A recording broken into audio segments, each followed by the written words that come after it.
Greetings everyone, my name is Dietrich, and welcome back to my Let's Play of Callie's Trials. During the last part, I completed Chapter 5, so now in this part, I'll be covering Chapter 6, the final chapter. In between this and the previous part, I did some off-screen weapon grinding, so now all my weapons are at level 9 or at the max evolution. I set it to level 9 so you can see what the third level or third form of the weapons are, as well as the final form once I kill 1 or 2 monsters with these weapons. But of course, I'm mainly only going to be relying on 3 weapons overall at its current state because they really outclass the rest. And those are of course the blade gun, boomerang, and the flamethrower.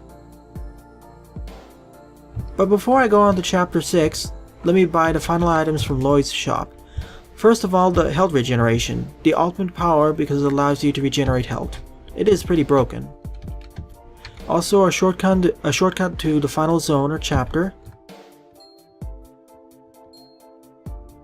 And why not everything else? We basically bought everything we can in the store, so we're all set.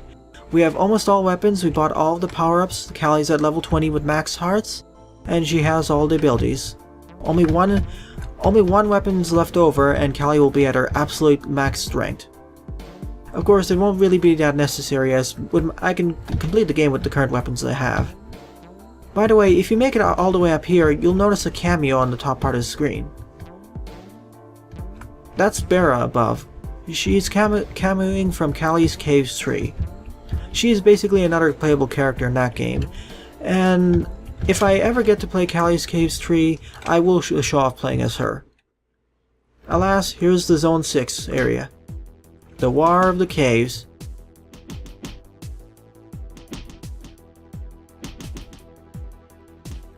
And we started with a lot of smokers right over this instant dead lava pit, so we've got to be careful.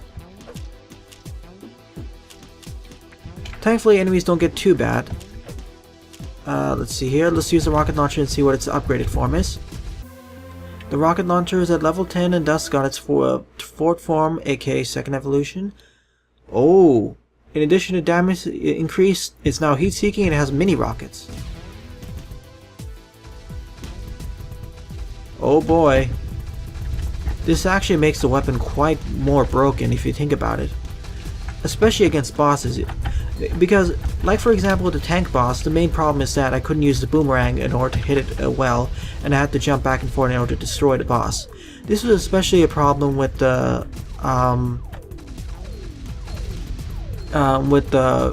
Cyber Colossus boss fight back in part 4, where because of its large area effect with its swing, it was a lot of dangers to take care of even with the a blade gun. But here with the rocket launcher being heat-seeking, it now makes it a cinch. Sure, the rocket launcher doesn't really have an area effect attack like I thought it would, but because it has the highest raw damage of any weapon I've seen, and the fact that it's heat-seeking, it makes up for all of the other things. Because this is the only heat-seeking weapon in the game, after all. So as long as I'm above them, the rockets will relatively trail across the enemies fair enough. Well enough anyway. Alright, let's level up the ice gun, which really doesn't work other than a utility weapon personally. It would have been better if I could equip 2 weapons at a time so I could use the advantage of the ice gun. Oops, sorry about skipping that.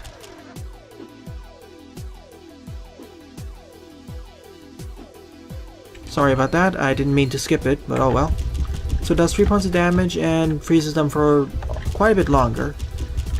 So it does deal a decent amount of damage, personally. But compared to things like the pistol, it is not as good, you could say. Oh yeah, and I also figured out a true tip that the Balor's Flames actually deal 3 points of damage if you get hit by it. Let's see what the laser is at max level. Alright, the laser is at level 4, the 4th form. We have the widest beam and damage has been increased. Not really that impressive if you ask me. Because it only deals 2.5 points of damage and we can do we can deal damage faster using things like the laser, or even the rocket launcher, or we can deal more constant amounts of damage using the flamethrower, or boomerang, or etc. It's kind of disappointing if you ask me. There are better alternatives to that. I was hoping for something more, a bigger effect. Sure, it will pierce through these smaller enclosures, but other than that, it isn't really that good, personally. And the bow gets about 3 arrows per shot, so that really increases its usefulness. And if you're wondering why I'm playing so clumsily, well, I have so many hearts that I don't really mind taking any points of damage. It's going to be really an issue during the boss fight. After all, my health does regenerate. As you can see in the top left part of the screen, it is slowly regenerating. So as long as I don't take a damage for a long enough period of time, I'm virtually invulnerable.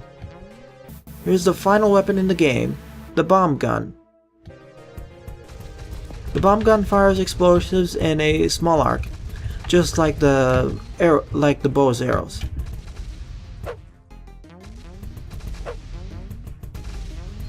And note the damage it actually deals. My goodness, it's actually... I think I want to revise my earlier estimate in terms of weapon strength. This is a lot stronger compared to the rocket launcher, if you ask me. Because the rocket launcher only stayed with 2 points of damage per hit on level 1, but this is already at 3.5 points of damage, although it does have a kind of awkward firing arc.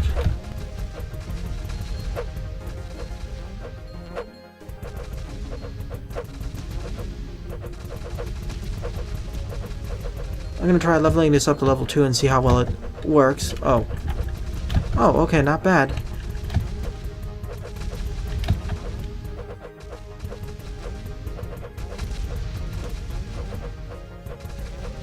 Really, trying to fire this weapon as arc is your best bet, so that you can actually hit these enemies without getting hurt yourself. I need to basically... If I had the time, I would be leveling off of Carl the Turd, but as I'm near the end of the game, I'm not gonna bother with that. And is it just me, or is the leveling for this weapon pretty slow? To be fair, it is the strongest weapon in the game, so I kind of understand why they did that. Oh. Of course, there are 2 of them.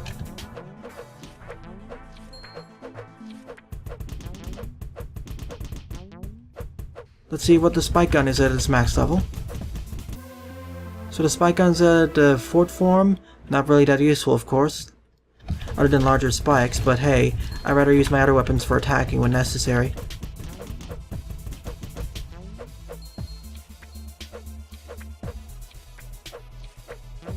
Like I said, I'm going to take a slight detour and try leveling this weapon up, and then once I see what its powered is, I'll just go back to to continuing on my way. After all, I don't think the final boss is that difficult anyway.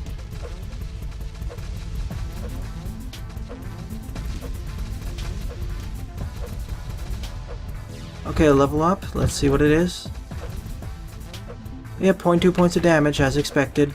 Pretty powerful, although I'll hold off from leveling it. I'll probably just insert a video clip of showing what the other evolutions are post-game, because right now I'll just head off and complete the game itself. I have enough weapons to survive anyway, so I'll just hold off and do all the level grinding off screen. After all, I have much better weapons that are a lot easier on my finger anyway, like the flamethrower. So much better than having to hold down the fire, repeatedly mash the fire button. As you can see here.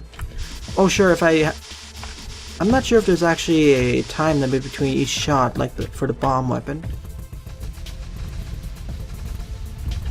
But if I could have auto fire, if I had an auto fire key in my keyboard, then the bomb weapon or bomb gun would be the most powerful weapon in the entire game. That's for sure. Mainly because it's a very high rapid fire, and the only thing that would eclipse it would probably be the blade gun or boomerangs. It would outclass the flamethrower, that's for sure. Especially with frame perfect shots. Although probably the blade gun would be better because it was multi-piercing. Then again, I haven't got the final evolution of the blade bomb gun, so I can't be too sure.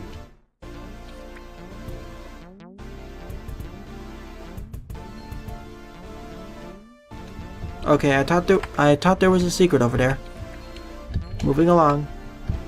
I really don't want to see what's in the bottom of that. It's probably a death pit. Oh, yeah, it was. Wonderful.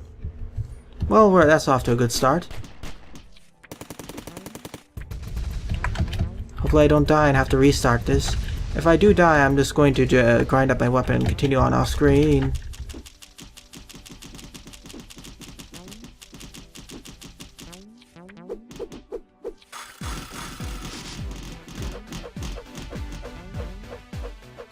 Perhaps using the boomerang right now would be a safer option, especially with my more incompetence.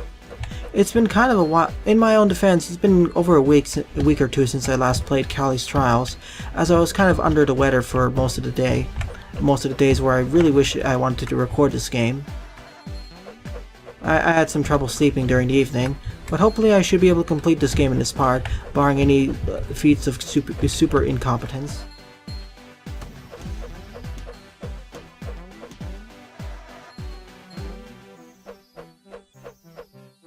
Though I really wish I could have fired the boomerangs diagonally, but it would make them even more broken.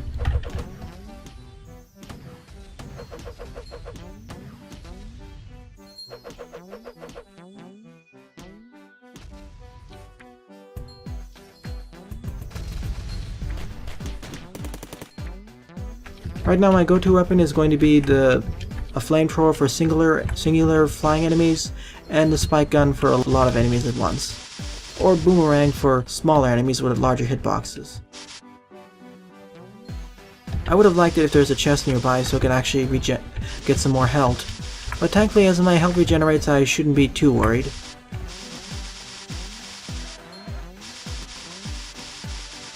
Another nice feature of the flamethrower being piercing means that dealing with these bees isn't too bad. Although I have to be a bit careful so I don't fall into the death spikes again. Thankfully, falling to the death spikes will not take me back to Callie's home. Only taking a hit from getting a final blow from an enemy will do that.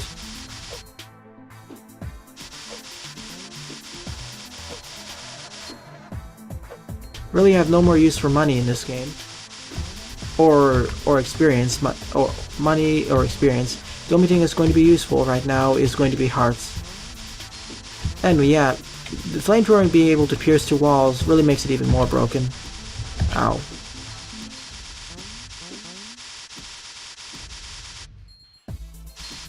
Then again, I did grind a lot off screen. If you played through this game true and true, going through it without going back to Callie's home, you would probably be at level 10 or 12. At least that's what I suppose it'd be. Perhaps I'll do a speedrun of this game on my own time and see how fast I can go through it. Although if I do that, I'll probably exploit level grinding the blade gun at earlier sections and maybe the flamethrower and run through everything that way. It seems like the blade gun is the way to go because it's a weapon that's very early found and very powerful for where it's worth. In the sequel, Callie's Case 3, the blade gun was moved way over to about level 70 or so it's not your fourth weapon that you get. Fitting because it's how broken it is in this game. They did learn from the lesson. And we're having an exhibition of every single enemy type in the game, it seems. We have the zombies, we have the Balors, we have the rocket dudes, we have the knife bandits again, the smokers, the red slimes, the skeletons as you saw earlier, and here. The only thing we're missing right now are the green slimes, but we already have the red slimes, so that makes up for it. As I have mentioned back in about 3 or 4 parts of this game, I'm quite surprised there aren't that many palette swaps. After all, it would have made the game more challenging. Then again, when you think about it, each of the weapons don't really get that overpowered above each other. Like, the blade gun is pretty powerful, yes, but it isn't near the... Only 3 weapons really break the game, which are the blade gun, boomerang, flamethrower, maybe the rocket launcher at full power, final evolution, and the final weapon being the bomb gun. Otherwise, there isn't that many jumps in power, so perhaps that's why. But I would have liked if there were more enemies with more difficult to avoid shot patterns, like perhaps more,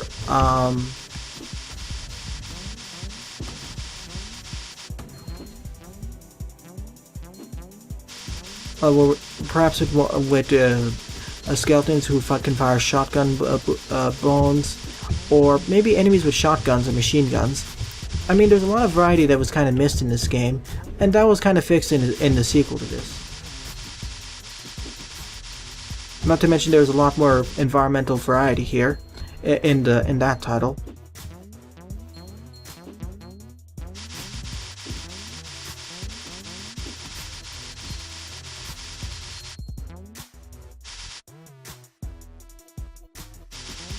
Oh, and here are the rabid bears, still over there and even weaker than before.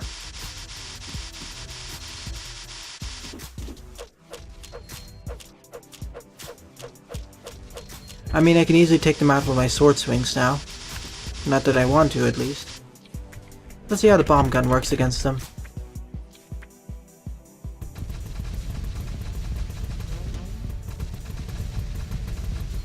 Well, I expected as much.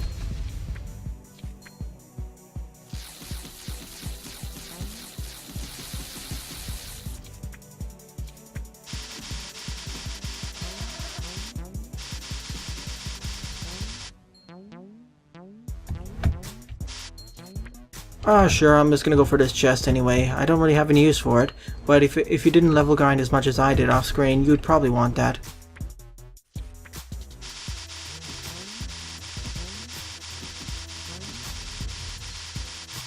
Really, I could just run past most of these enemies and turn this into a 10-minute episode if I really wanted to, but I'd rather just take this more of the intended way and destroy everything, basically.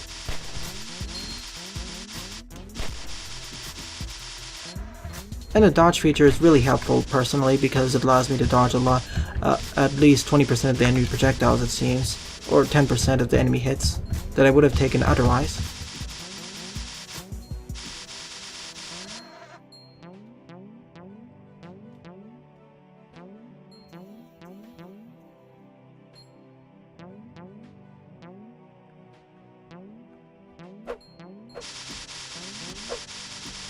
Still, these areas with instant death pits are still pretty scary to go through.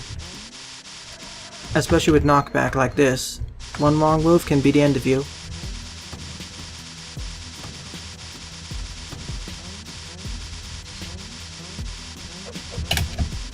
Oh, like there, for example, if I didn't make the triple jump, that would have been it.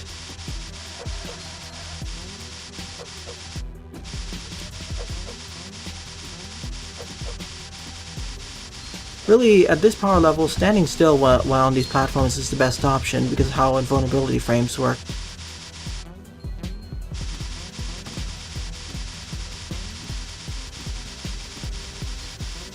Take the top route, of course. I'm gonna skip past most of... Whoa. Try to take the upper pad at least. I'm taking you out for revenge, of course.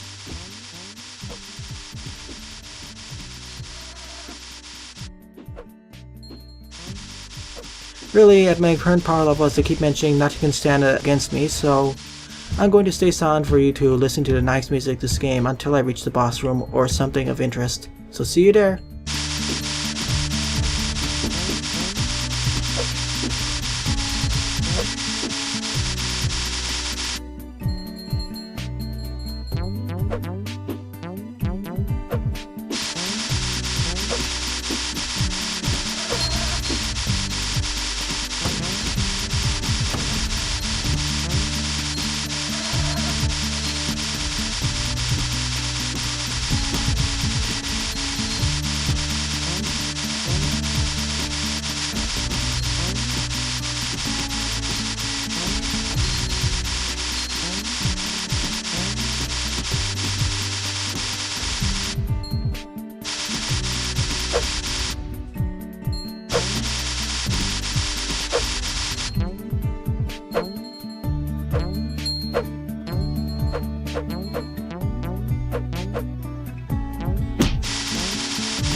A thought came to mind while I was going through these segments.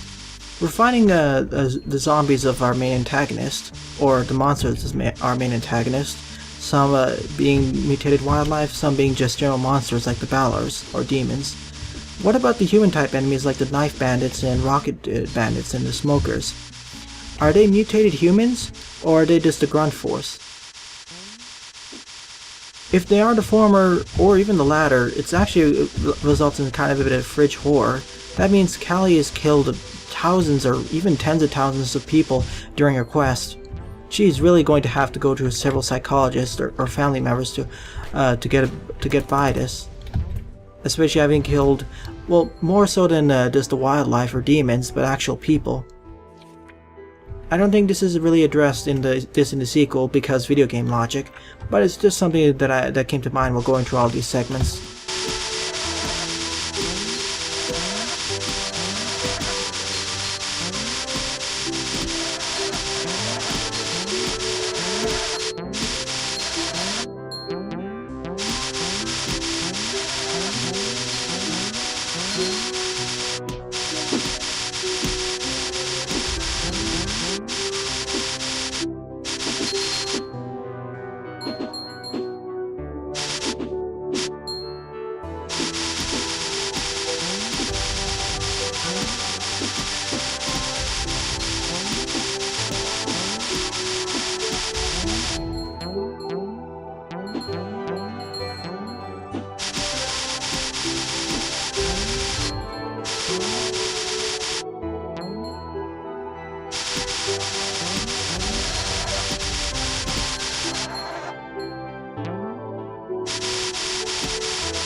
Oh, hi there, Lloyd. Oh boy, we're at the door to Herbert's lair. Let's see what he has to say. Well, okay. Well, working hard, doing a lot of off-screen work in order to get very powerful, but I suppose that is. Nothing can stop us except the lava or instant spikes. I suppose if there was an upgrade, Callie would become immediately immune to that. I mean, spikes in lava don't really kill her, they just send her back to the beginning, so... Yeah, she's pretty much at her max power. The only thing I could really bring it up the power level is to upgrade the bomb weapon, but I'll be doing that off screen, and as I said, I'll insert an overlay about what the bomb weapon looks like at max, at each of its evolutionary levels. Okay, we have everything up to power, so let's defeat Dr. Herbert and save the world. Well, the cave system and Callie's parents. Herbert. Oh, and we have the cyborg monster from before. Okay. Whoa. Okay, let's see how this goes. Okay, I have my double XP lamp, I think. So Herbert jumps up and down in this machine. He can fire those fireballs. He can also fire those 6 lasers.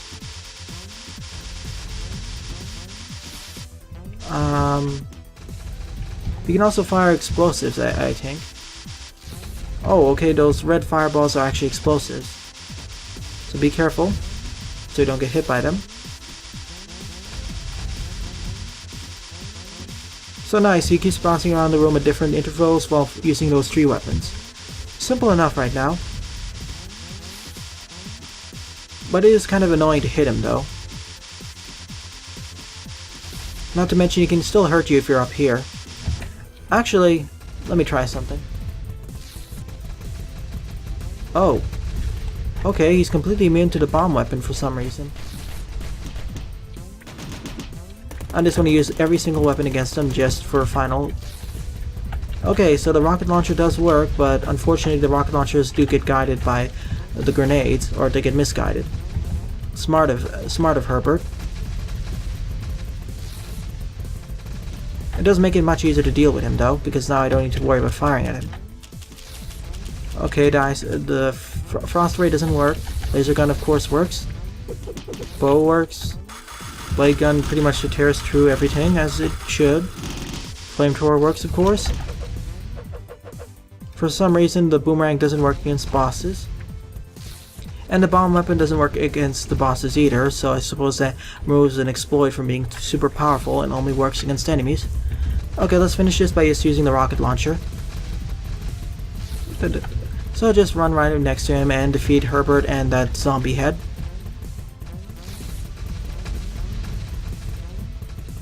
It's nice. I didn't mention it in the previous boss fights, but it's nice that we have those 6 menacing statue backgrounds at each boss fight. It's a nice unified pattern. I do like that each... Okay, he's dead. Well, not dead. He's been defeated. But that's it. Dr. Herbert has been defeated, and we've saved the Callie's parents. We'll probably see her parent. Well, we'll see Herbert again later, in the next game. Here are all the enemies. We had the bear, the spider, the skeleton, the smoker, the knife bandit, the ballard, the angry wolf, the green slime, the bat, the bee, the turret, the rocket bandit, whose rockets actually have area of effect, I discovered, zombies, red slimes, the only palette swap enemy for some reason, Mama Bear, King Carl the Turd, aka my main source for level and weapon grinding for about 80% of this Let's Play, Queen Bee, Cyborg Colossus the Mach Tree,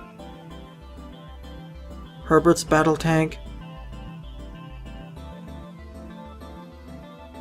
and of course, Dr. Herbert himself. There isn't that much backstory given to Herbert here in this game. There's a lot more given in the next title. The end. Callie is rescued by her parents. And Dr. Herbert's whereabouts after this game, or after this, are unknown, until Callie's Caves 3, of course. But to be fair, he completely exploded, so it isn't that far off to think that he died.